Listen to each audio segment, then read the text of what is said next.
Olá! Sabe, tem uma frase na Bíblia que com certeza já deixou muita gente com uma pulga atrás da orelha.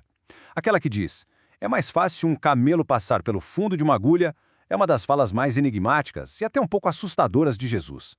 Parece que ele está fechando as portas do céu para quem tem dinheiro. Mas será que é isso mesmo? O que essa imagem tão forte realmente significa? Bom, é exatamente esse mistério que a gente vai desvendar agora. Tá aí a frase, na íntegra. Tenta imaginar a cena. Jesus no meio dos seus discípulos e de repente ele solta essa bomba. A imagem é totalmente absurda, né? Um camelo, um animal gigante, tentando passar por aquele buraquinho minúsculo de uma agulha.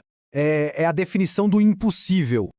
O choque no rosto dos discípulos deve ter sido algo incrível. E a pergunta que eles fizeram é a mesma que muita gente faz até hoje. Peraí, Jesus estava decretando que a salvação é impossível para quem é rico? Que ter bens materiais é uma barreira automática para entrar no céu? É essa a questão central que a gente vai investigar? Vamos lá, primeira parte, uma declaração impossível. Para a gente entender essa frase tão radical, a gente precisa voltar um pouquinho no tempo para a cena exata em que ela foi dita. Porque em qualquer análise desse tipo, a regra número 1 é sempre a mesma. Contexto é tudo. A frase do camelo não surgiu do nada. Ela vem logo depois desse encontro tenso com um jovem rico. O rapaz chega e pergunta como pode conseguir a vida eterna. Ele diz que já cumpre todos os mandamentos, mas Jesus vai direto no ponto fraco dele. Venda tudo o que você tem, dê aos pobres e depois me siga. E aí, o jovem vai embora arrasado. O problema não era o que ele fazia, mas o que ele amava mais do que tudo. O dinheiro era o verdadeiro mestre dele, e ele não estava disposto a abrir mão disso. É vendo essa cena, a tristeza do jovem, que Jesus faz a sua declaração impossível. Agora, na nossa segunda parte, vamos desmascarar dois mitos. Uma declaração tão forte como essa, claro, gerou ao longo da história várias tentativas de, dar uma suavizada. Então a gente vai bancar o detetive agora e investigar duas teorias muito famosas, mas que, no fim das contas, estão erradas. A primeira teoria é a de que tudo não passou de um erro de tradução. A ideia é que a palavra original em grego não era camelos, que significa camelo, mas sim camilos. As palavras são muito parecidas, né? Mas camilos significaria corda grossa, tipo um cabo de navio. Passar uma corda grossa pelo fundo de uma agulha ainda é bem difícil, claro, mas já não soa tão impossível quanto um camelo. O problema é que, quando a gente vai investigar a fundo, essa teoria não se sustenta. Os manuscritos gregos mais antigos e mais confiáveis que nós temos hoje, todos eles dizem, sem sombra de dúvida, camelos, camelo. A palavra camelos, para corda, só aparece em cópias bem posteriores, o que sugere que foi uma tentativa de corrigir o texto para diminuir o que parecia um exagero de Jesus. Então pode esquecer. Mito desmascarado. Agora vamos para o segundo mito, que é talvez o mais famoso de todos. É a ideia de que o fundo da agulha não era uma agulha de costura de verdade, mas um portãozinho pequeno na muralha de Jerusalém que ficava do lado do portão principal. Essa teoria é super popular, porque a lição que ela ensina parece perfeita. Para passar por esse portãozinho, o camelo precisaria se ajoelhar e tirar toda a carga das costas. Uma bela imagem para a pessoa rica que precisaria se humilhar e se livrar das riquezas. O único problema é que isso muito provavelmente nunca existiu. Não tem nenhuma evidência arqueológica ou histórica de um portão com esse nome. Essa história só foi aparecer uns 1000 anos depois de Cristo. E para piorar, as palavras gregas que os evangelhos usam são para agulhas literais. Uma para agulha de costura e no evangelho de Lucas, que era médico, a palavra é para uma agulha cirúrgica, que tem um buraco ainda menor. Ou seja, mito desmascarado de novo. Certo. Então a gente já tirou as pistas falsas do caminho. Mas isso deixa a gente de volta à estaca zero, né?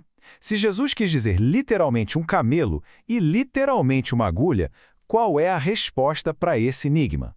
E chegamos à terceira parte, a chave da interpretação. Olha, a resposta não está em tentar mudar as palavras do texto, mas em entender como Jesus estava usando essas palavras. A chave para decifrar tudo isso é uma figura de linguagem. A chave tem nome, hipérbole. É uma ferramenta de comunicação muito poderosa, super comum na cultura da época e que a gente usa todos os dias, até sem perceber. É muito simples. Quando alguém fala, eu tô morrendo de fome, ninguém liga para uma ambulância. É óbvio que é um exagero para enfatizar um ponto. Jesus, como um comunicador genial, fazia a mesma coisa. Ele pegou o maior animal que o povo conhecia, o camelo, e o menor buraco que se podia imaginar, o de uma agulha, para criar uma imagem impossível de esquecer. O objetivo não era dizer que é difícil uma pessoa rica se salvar. Era para dizer que, do ponto de vista do esforço humano, é impossível. Ok, então a gente entendeu que é um exagero intencional. Mas isso leva a gente para a próxima pergunta. Por que um aviso tão forte? Por que Jesus usou uma imagem tão radical assim para falar sobre a riqueza? E aqui está o ponto central de tudo. O problema nunca foi o dinheiro em si. A própria Bíblia está cheia de exemplos de pessoas de fé que eram muito ricas. A questão é a atitude que a riqueza tende a gerar no nosso coração, a confiança que a gente acaba depositando nela. O jovem rico não foi embora triste por ter dinheiro, mas porque o dinheiro é que o tinha. A riqueza, segundo esse ponto de vista, traz 3 perigos muito específicos. Primeiro, ela cria uma ilusão de independência, a sensação de que eu me basto, não preciso de Deus. Segundo, ela amarra o coração da gente nas coisas deste mundo e distrai do que é eterno. E isso leva ao terceiro perigo, o egoísmo, que nos fecha para as necessidades de quem está ao nosso redor. Bom, então Jesus apresentou um cenário de impossibilidade total, um beco sem saída. Mas é exatamente aqui que a história tem a sua virada mais espetacular. É aqui que a solução para essa impossibilidade é revelada. A reação dos discípulos é de pânico. Naquela cultura, ter riqueza era muitas vezes visto como um sinal da bênção de Deus. Então, se nem os abençoados por Deus podiam ser salvos, que esperança restava para o resto do povo? A pergunta deles é puro desespero. Meu Deus, então quem é que pode ser salvo? E aqui vem a resposta de Jesus, o clímax de toda a conversa. Para os seres humanos, isso é impossível, mas para Deus, tudo é possível. Percebe a genialidade? Jesus constrói essa imagem da impossibilidade humana só para mostrar uma coisa. A salvação não é uma conquista nossa. Não é algo que a gente alcança por mérito. É um milagre de Deus. Chegando na nossa última parte, a lição principal. Tá bom, mas o que tudo isso significa para a vida hoje? Qual é a aplicação prática dessa história toda? Os pontos-chave são estes. Primeiro, a salvação, seja para ricos ou pobres, é sempre um milagre da graça de Deus, nunca resultado do nosso próprio esforço. Segundo, o verdadeiro perigo não está em ter coisas, mas em ser controlado por elas. E por fim, a nossa segurança de verdade não pode estar nos bens que a gente acumula, mas sim em Deus. E no final das contas, essa análise toda nos deixa com uma pergunta muito profunda. A imagem do camelo e da agulha não foi criada para condenar ninguém, mas sim para libertar. Libertar da ideia de que a gente pode comprar ou merecer a salvação.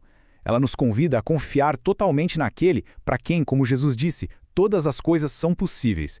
E a pergunta que fica ecoando então é: onde é que a nossa confiança está depositada de verdade?